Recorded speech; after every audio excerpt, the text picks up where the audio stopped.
Hey mon ami, hey, quelle merveilleuse journée encore.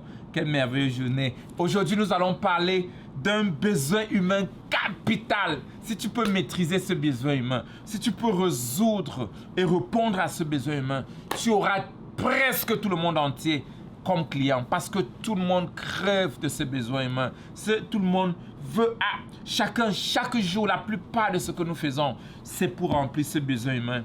Le troisième besoin humain qui est le besoin de la significance. La significance. Chacun veut se sentir important.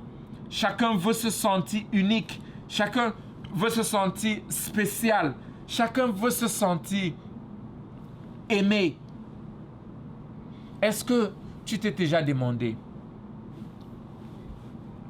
avec mon produit, est-ce que je réponds aux besoins d'être uni? Est-ce que je réponds aux besoins du client d'être important? Est-ce que mon produit aide mon client à être sollicité et spécial? Je veux prendre par exemple l'exemple sur la coiffure. La plupart du temps, si tu demandes à une coiffeuse quel est le service que tu produis, la personne te dira « Oh non, mais je coiffe les gens. Je coiffe les gens. » Une coiffeuse ou les salons de coiffure ou les coiffeurs, leur service, le besoin humain qu'ils remplissent, c'est le fait de se sentir important. Imagine, quand tu es bien coiffé en tant qu'un homme, comment est-ce que tu te sens? Ou bien une femme, imagine une femme bien coiffée, avec ses rouges à lèvres, la poudre est très très très bien mise. Elle se sent directement très valable, très aimée, très sollicitée, très unique et tellement important. Donc, si en tant que coiffeuse, tu sais que quand les gens viennent me voir, c'est parce qu'ils ont un besoin humain qu'ils veulent remplir. Ils veulent se sentir importants, ils veulent se sentir aimés, ils veulent se sentir spécial. Tu sauras adresser cela. D'ailleurs, ton salon de coiffure doit être très très joli. Tu dois traiter tes clients comme les rois parce que c'est ce qu'ils sont en train de chercher. Ce n'est pas juste le fait de mettre les mèches sur leur tête. Tu seras en train de résoudre ce besoin humain. Avant, tu seras en train d'anticiper ce besoin humain. Et vers la fin, après avoir tressé, après avoir coiffé ton client, qu'est-ce que tu dis à ce client? Imagine, après avoir tressé ou coiffé un client, tu dis, mais attends, waouh, tu es tellement belle, tu es unique, tu es spéciale. Est-ce qu'on peut faire une photo? Même si la personne n'a pas aimé la coiffure. La personne se sentira tellement, tellement importante, tellement significant. Pense encore, regarde, réfléchis un peu. Quand tu vas acheter par exemple un costume, pas n'importe quel costume, parce que si tu achètes un costume de 10 $, peut-être à la friperie, peut-être c'est pour juste te couvrir. Mais si tu achètes un costume de 3 000 $, 5 000 $, ou 1 000 $, ou même 200 $, pourquoi laisseras-tu un costume de 10 $, costume, pour aller prendre un costume de 5 000 $, ou de 2 000 $, ou de 1 000 $? Parce que tu veux te sentir important, parce que tu veux te sentir uni, parce que tu veux te sentir spécial, parce que tu veux te sentir, tu veux remplir ce besoin humain. Imagine que la personne qui sera en train de t'aider à sélectionner ton costume, dès que tu essaies, il te dit waouh, tu ressembles à quelqu'un de très important.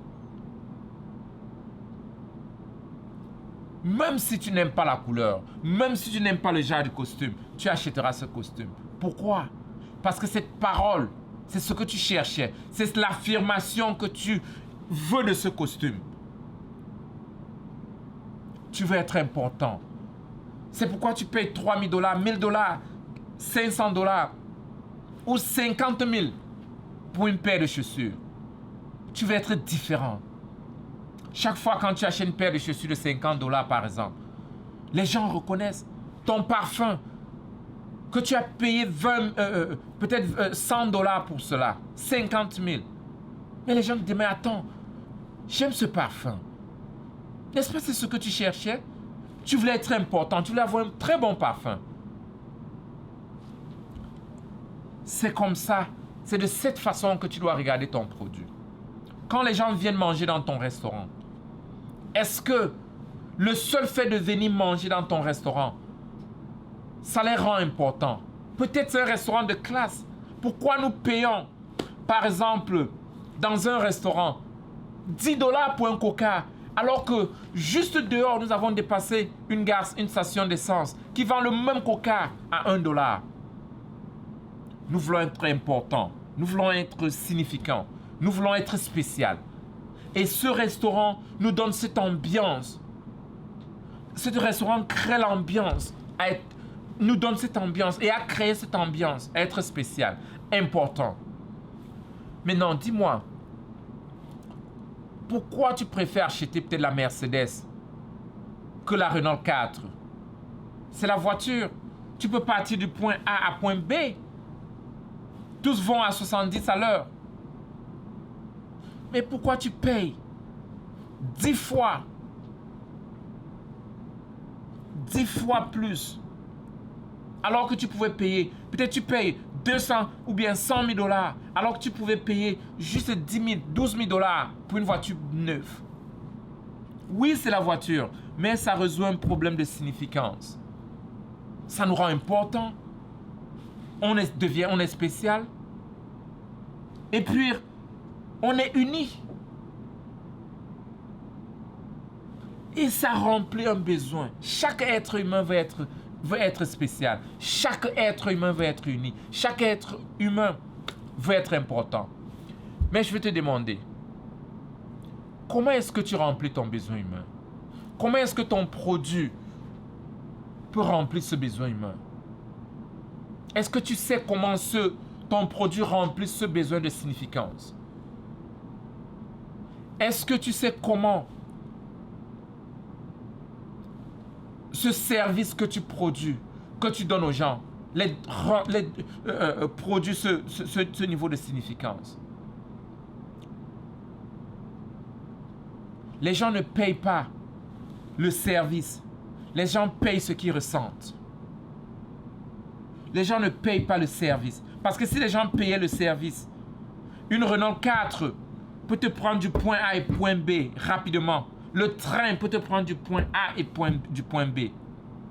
Pourquoi quelqu'un ira payer 200 000 $, 150 000 $ pour une Lexus, pour une Mercedes, alors qu'une Renault 4 neuve coûte juste 12 000 $, 13 000 $? Ce que tu ressens. Les gens payent pour ce qu'ils ressentent.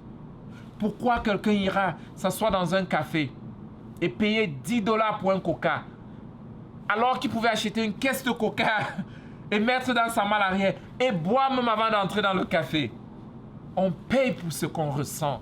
Pourquoi quelqu'un doit payer un poulet, une cuisse de poulet, sur la route, le poulet bien braisé, pimenté, et coûte 2 000 francs seulement, mais dans un café, le même poulet à 20 000 francs? C'est du poulet frais, braisé. Mais dans le café, ce que tu ressens est différent. Mais dans la rue, c'est juste le poulet. Nous ne payons pas le poulet. Nous payons ce que nous ressentons. Même avec la nourriture.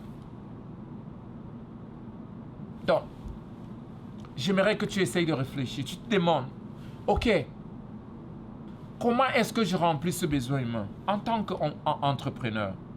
Et comment est-ce que je peux remplir ce besoin humain? Aider mes clients à remplir ce besoin humain. Qu'est-ce que mon produit les donne? Qu'est-ce que mon service? Est-ce que j'ai créé cet environnement là où ils se sentent tellement importants? Que je te dise quelque chose. Que ce soit ton mariage, que ce soit dans ta famille, que ce soit dans ton entreprise, que ce soit dans ta vie, les gens ne payent pas pour ce que tu les donnes. Les gens payent pour ce qu'ils ressentent. N'oublie jamais cela. Ok, à nous revoir demain. Demain, nous allons parler de quelque chose de magnifique. L'amour et la connexion. Ok, à demain. Fais le homework et à nous revoir demain.